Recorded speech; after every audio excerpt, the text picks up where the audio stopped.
Good morning, good evening, good night.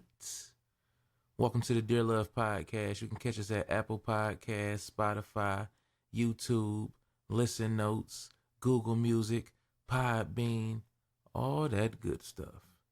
You already know how this go. Let's get right into it.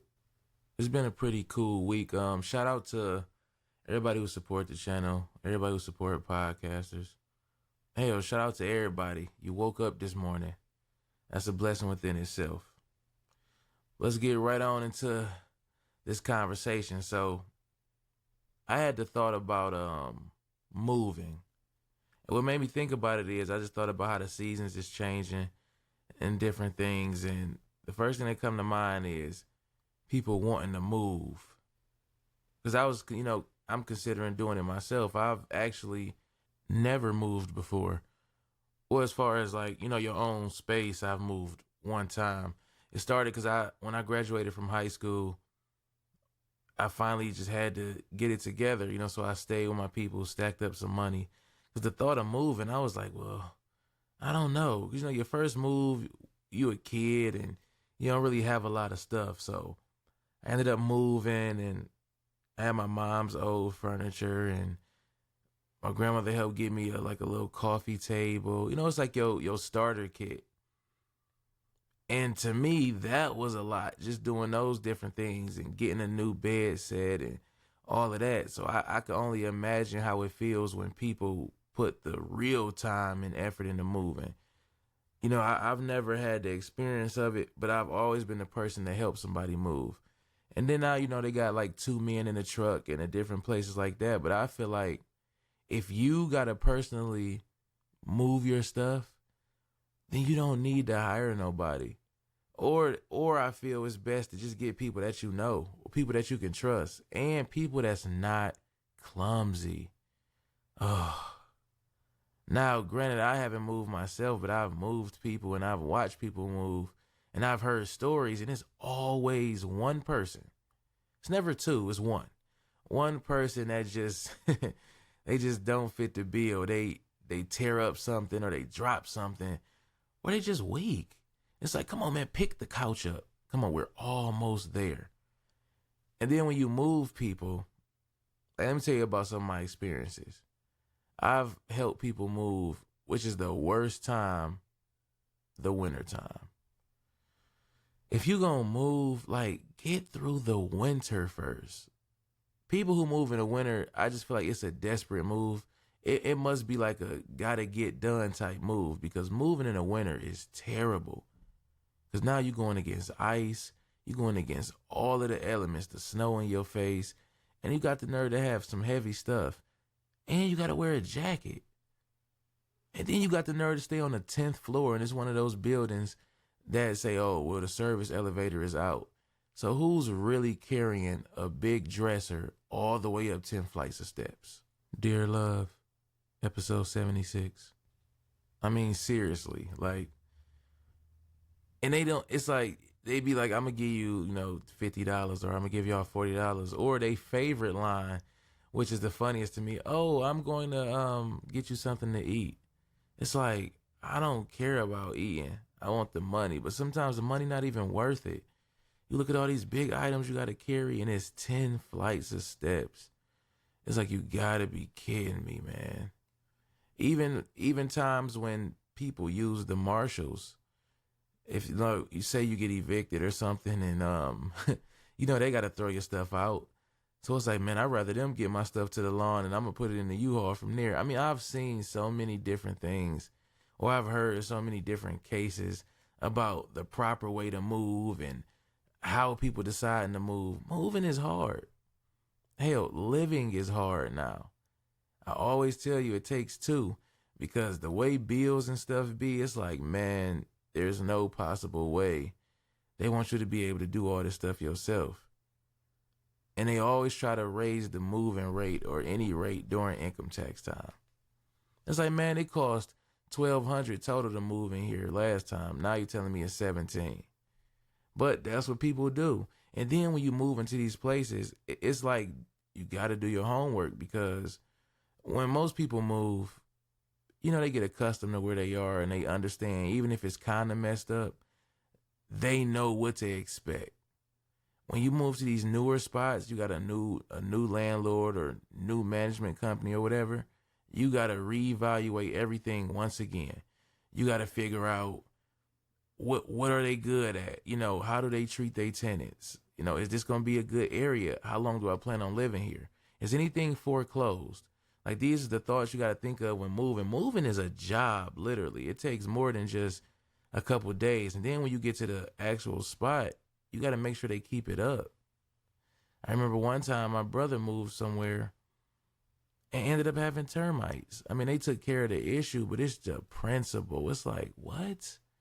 And you got to stay on top of these things, especially when you move in, near fields and stuff like that. Like, I just really feel like homework is super important when it comes to these spots. Because, a person will tell you anything to get your money. Oh yeah, we'll take that 1,800 for you to move in. Then the late fees. Now come on now, it's hard out here. And I know they gotta pay bills also, but make it a decent late fee. Like where I stay, I think it's a $50 flat late fee. Cool. It's not cool, but cool. Some places tell you, oh, it's gonna be 25 every day you miss. It's like 25. But they only do that because some places actually do give you grace periods, to pay it or whatever. But again, all that stuff is factored in when you moving. I hate, like, when I hear a family member is moving, I try to disappear. I try to get gone because it's going to be a lot of work. A lot of work trying to move somebody, especially house to house. Because, when you're in a house, you got a couple more items. So you really got to be on your P's and Q's. You got to get your energy. And then on top of that, make sure your bills is paid down, because I think that's how it is. Like, if you can't switch no gas or lights, or you can't switch nothing over unless the bill is zero. I think that's how it goes. I'm not sure. But if that is the case, a lot of people would be messed up. A lot of us on plans and different things. So it's like, once you move, you kind of there until a change happens. Or what about when you move and then you regret it? You get there, you find out the neighborhood isn't what you thought, or the next door neighbor is in and out all night. I mean, it's a lot with moving. Like I said, you need a whole spreadsheet of just, all right, let's see what this is about. Let me scope out the area for a while. It's like you a cop. Moving is like being a cop. You got to investigate. You got to make sure everything is what it seems. Because it's just like, everything will seem okay for that first week, or hell, even that first month. And then stuff just start to change. It's like, oh no. And leases. Look at the different leases. You got to read the fine print. Some of these people want you to do everything like you own the house, and that's the problem. Look, I don't own the house. You want me to cut the grass, pay the water, pay the sewer, pay this, pay that. Like, hold on. It's one thing to help or pay a portion of these things, but it's another thing when you paying all of it. Hell, you might as well own the house.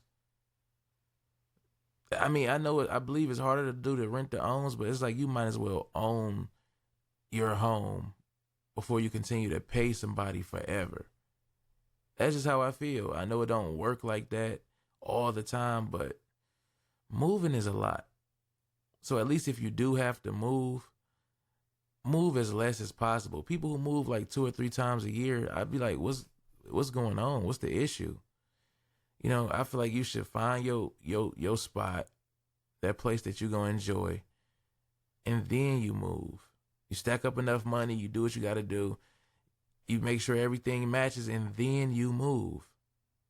Because again, you don't want to move them like, oh man, I'm out of here next year when my lease up. Like, who got money to keep dropping security deposits and all of this? Like, I keep telling y'all, we only getting other people rich. At least if they gonna get rich, we need to get some of that too. But it's a lot to own something. And I understand that. It's definitely a lot to own something. So when you don't own it, at least put the pressure on the people that do. Like I said, you shouldn't have termites, or you should be able to get things done that you need done because you're renting the spot. But hey, some people just can't stop moving. It's just like buying a car. Some people buy cars every year. It's like, man, cars is too expensive to just be buying every other year or every year. It's not like a toy or a video game or something. We talking about a car that need real maintenance.